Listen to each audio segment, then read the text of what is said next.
Hello student, এলবিটিস চ্যানেলের পক্ষ থেকে সবাইকে স্বাগত। আজকে আমি দ্বিতীয় শ্রেণীর প্রথম পর্বের 10 পৃষ্ঠায় যে পড়াটি রয়েছে সেটা সলভ করার চেষ্টা করব। এর আগের ভিডিওগুলোতে পৃষ্ঠা নাম্বার 1 থেকে 9 পেজ পর্যন্ত সলভ করেছি। যারা এখনও দেখোনি, দেখার দরকার হলে এই ভিডিওতে লিঙ্ক থাকবে বা প্লেলিস্ট থেকে তোমরা দেখে নিতে পারো। আজকে যদি চ্যানেলে নতুন হয়ে থাকো তাহলে চ্যানেলটিকে অবশ্যই সাবস্ক্রাইব করে রেখো। আমরা পার্টটি পড়ে নেব। গল্পটার নাম হচ্ছে ঘাসের নকশা। এখানে দেখো শুরু থেকে ঘাসের তোমরা নকশা দেখতে পাচ্ছ, কি সুন্দর করে করে দেওয়া আছে। শুরুতেই আছে গা, গয়চণ্ডীমূলকার গা। গা অর্থাৎ গ্রাম বোঝায়। গ্রাম গয় ইয় জয় একার গঞ্জে, গ্রামগঞ্জে গাছপালা বেশি। বেশি কথার অর্থ অনেক। মাঠে শত র ইয়চয় রশ্মি র শত রঞ্চির মতো ঘাসের নকশা। আকাশে মেঘের আনাগোনা, গাছগুলি ঝড় ঝড় ঝয় ইয় ঝয় আকার র, ঝড় ঝঞ্ঝার লয়কার লা ইয় ছয় নয়াকার লা। লাঞ্ছনা সহে ও ভারী খুশি। এই সহে কথার অর্থ সহ্য করে, আর ভারী মানে অনেক, খুশি মানে খুব আনন্দ বোঝায়। শতরঞ্চিত এ কথার অর্থ মাটিতে পেতে বসার যে আসনটা থাকে, মানে বিশেষ আসন বোঝায়, সেরকম কিছু বোঝাচ্ছে। আর গঞ্জ কথা মানে গঞ্জে কথার অর্থ বোঝায় ছোট শহর, গ্রামগঞ্জ যেটা বলা হয়। আর নকশা কথার অর্থ কোনো কিছু বিচিত্র আঁকা টাকা, সেটাকে নকশা বলা হয়। আনাগোনা কথার অর্থ আসা যাওয়া, যে এটা ঝঞ্ঝা, এই ঝঞ্ঝা কথার অর্থ হয় হচ্ছে গিয়ে তোমার ঝড়। লাঞ্ছনা অর্থাৎ নির্যাতন বা অত্যাচার। এই গল্পটা থেকে আমরা দেখা যাক কতগুলো বিপরীত শব্দ আর প্রশ্ন খুঁজে পাই, সেটা দেখে নেব। তারপরে নিচের অংশগুলো সলভ করব। শুরুতে দেখব বিপরীত শব্দগুলো কি আছে। দেখো প্রথমে আছে বেশি, বেশি বিপরীত শব্দ কম। গা, গার বিপরীত শব্দ হবে শহর। গা গা মানে গ্রাম বোঝায়। আর কি খুশি, খুশির বিপরীত শব্দ অখুশি। ভারী, ভারী এখানে ভারী কথার অর্থ ওজনের কিছু বোঝাচ্ছে, তাহলে ভারীর বিপরীত শব্দ কি হবে? হালকা। এবার আমরা দেখব কি কি এখান থেকে প্রশ্ন হতে পারে। কোথায় বেশি গাছপালা দেখা যায়? এই যে গাগঞ্জে গাছপালা বেশি, তাহলে উত্তরটা কিভাবে বলতে হবে? গাগঞ্জে গাছপালা বেশি দেখা যায়। আর কি প্রশ্ন হতে পারে? কোথায় মেঘের আনাগোনা দেখা যায়? এই যে আকাশে মেঘের আনাগোনা দেখা যায়। গাছগুলি কি সহে ভারী খুশি হয়? সহে মানে সহ্য করে, তাহলে উত্তর গাছগুলি এই যে ঝড় ঝঞ্ঝার মানে ঝড় হয় তো, যে লাঞ্ছনা মানে অত্যাচারের, ঝড়ের যে অত্যাচারটা সেইটা কি হয়? সহ্য করে খুশি হয়। এই লাইনটা লিখে দিলে হয়ে যায়। নিচের অংশটুকু দেখব। নিচে আছে চলো উপরের রঙিন অংশগুলি ভেঙে দেখি। আমরা এই গল্পে যে রঙিন অংশগুলো পড়েছি সেগুলো ভেঙে নিতে হবে। তোমরা 1 থেকে 7 পৃষ্ঠায় পরপর এই অংশগুলো ভেঙে নেওয়ারটা দেখেছো, কম বেশি অনেকটা বুঝে গেছো। দেখো ইয়ই চ, সেক্ষেত্রে কি হবে? ইয় আগে হবে, ইয় যুক্ত চ, তারপরে ইয়ই ছ, ইয় যুক্ত ছ, ইয়ই বর্গীয় জ, ইয় যুক্ত জ, ইয়ই ঝ, ইয় যুক্ত ঝ। এইভাবে পরপর ভেঙে দিতে হবে। আমি যদি নতুন একটা শব্দ তোমাদের বাড়ির কাজ দেব, উময় গ, ঠিক আছে? উময় গটা ভেঙে দেখাবে আমাকে কমেন্ট বক্সে। আর কয়ত, এই দুটো তোমরা, আমি তোমাদের এই দুটো যুক্ত ব্যঞ্জন দিলাম বর্ণ, এই যুক্ত ব্যঞ্জনটা কমেন্ট বক্সে ভেঙে দেখে উত্তরটা বলবে।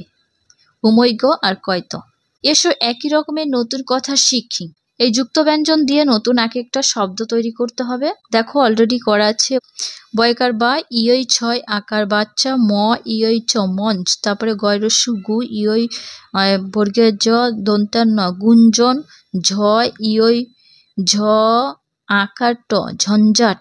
এর নিচেরটা দেখবো ঘর পূরণ করো। এই ফাঁকা জায়গাটা যুক্ত ব্যঞ্জন শব্দ তৈরি করতে হবে। এমন যুক্ত ব্যঞ্জন শব্দ এখানে লিখতে হবে যেটায় এখানে একটা শব্দ হয় আর এই দিকে আরেকটা শব্দ হয়, দুটো শব্দ হবে।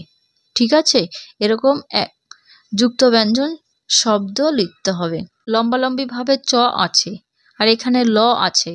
আমরা যদি ইয়ই চ দিই সেক্ষেত্রে কি হবে? চ ইয়ই চ ল, চঞ্চল শব্দটা হচ্ছে।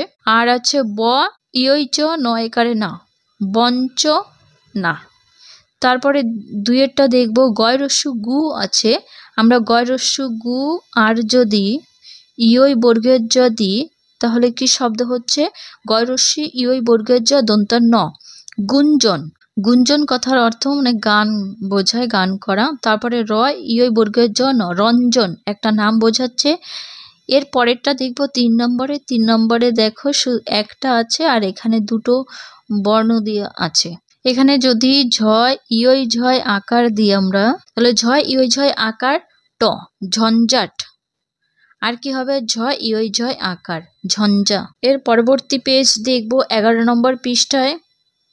11 নম্বর পৃষ্ঠায় ছবিটা দেখে মনে হচ্ছে কোনো একটা কিছু নাটক হচ্ছে।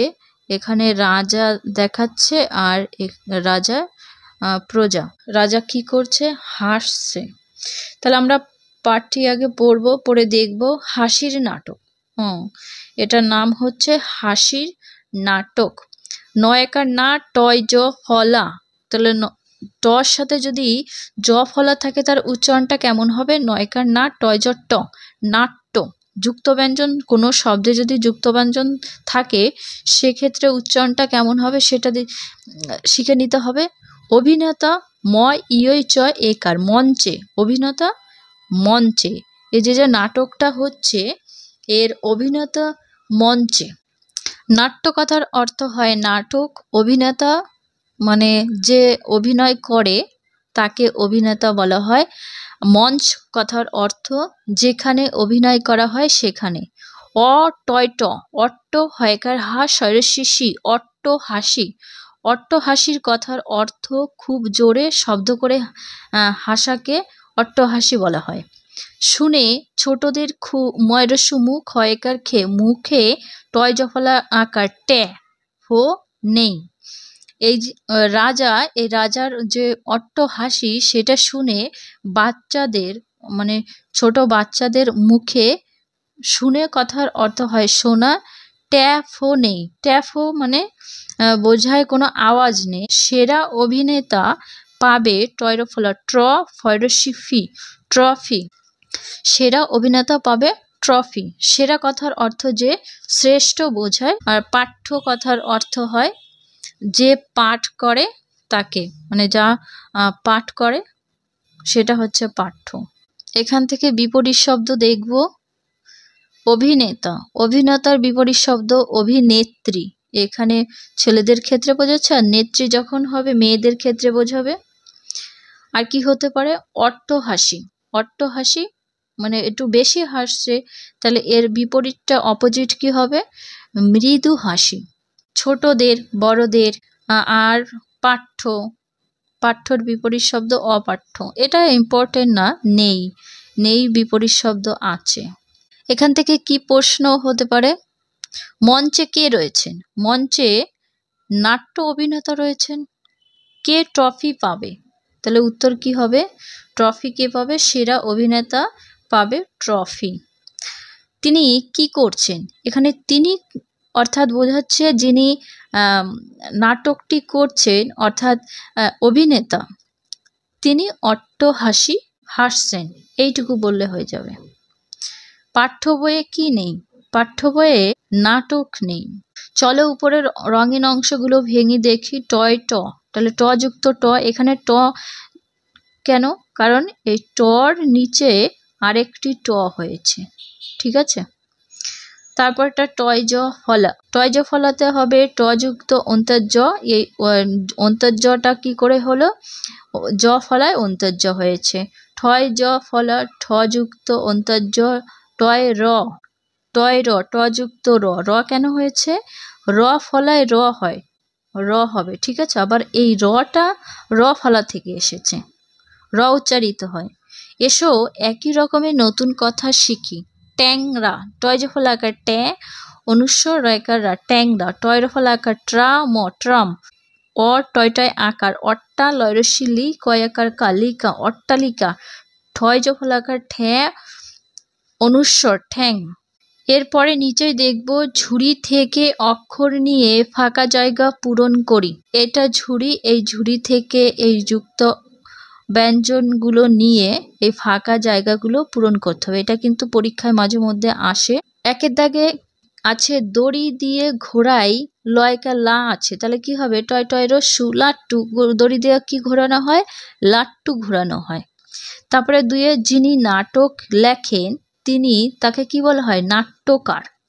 তাহলে এটা হবে নয় আকার না, টয় ট, ঠিক আছে, এটা কিন্তু টয় ট, নাট্যকার, এখানে টয়টা হবে। তিনে দেখব দূরপাল্লার, দূরপাল্লার নয়কার নে আছে, কি লিখবো, টয় র ফলা একার, টয় র ফলা একার ট্রে, নয় একার নে, ট্রেনে করে যাব মধুপুর। 4 নাম্বারটার ফাঁকা জায়গায় কি হবে দেখো, লয়কার লা, তাহলে এটা ব্যবহার করা হয়ে গেছে, এটা তিনটে হয়ে গেছে, শুধুমাত্র ঠয় জ ফলা আকার বাকি আছে। ঠয় জ ফলা আকার ঠ্যা, লয় আকার লা। ঠেলা গাড়িতে ডেকচি হাড়ি চাপিয়ে চলেছি বনভোজনে। বনভোজন মানে পিকনিক করা, বনে পিকনিক করে না, সেটা। আজকে এখানে ভিডিও শেষ করছি। ভিডিও তোমাদের কেমন লাগলো অবশ্যই কমেন্ট বক্সে জানিও। যারা এখনো পর্যন্ত আমার চ্যানেলটিকে সাবস্ক্রাইব করোনি, তোমাদের সাবস্ক্রাইব করার অনুরোধ রইল।